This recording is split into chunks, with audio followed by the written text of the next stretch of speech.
Well, small changes at the stores adding up to big money for businesses, but less money in your wallet. Over the last month, I've been bringing you the bottom line on some of those changes by focusing on the fine print. Well, tonight I focus on two more: stricter store return policies and shrinking manufacturer rebates. Once more, here's the bottom line on how that fine print is quietly costing consumers. They're always finding ways to try to hold on to the money in some way. Consumer World founder Edgar Dworsky talking about the subtle ways that companies cash in off consumers. Like this, rebate cards that can keep your cash. There used to be a time when you did a manufacturer's rebate and you'd get a check, deposit in the bank, you get your money back.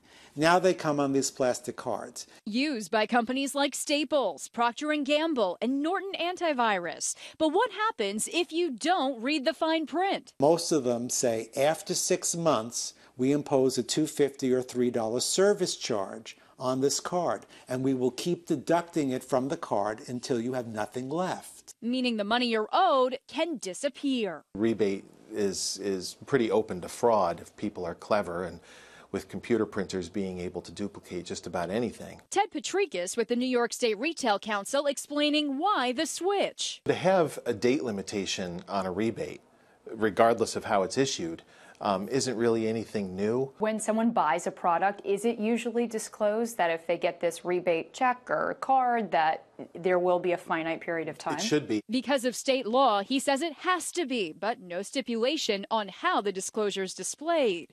From rebates now to returns. You may not catch the nuances if they begin to exclude some categories like electronics and give you a shorter period. A policy he points out in particular, the one at Best Buy. It just shrank in March from 30 days down to 15. Are chains and stores pretty good about disclosing the fine print when it comes to return policies? They need to be, because if they're not, then what happens is stories start to spread. Especially online, like this story from viewer Sarah. She took to Twitter saying Best Buy told her they would not return or refund because she was outside the policy. Eventually, the company said they'd be willing to send a $100 gift card to cover the purchase. Many stores now print the policy right on the receipt, and some like Target even include the actual deadline for when items can be returned.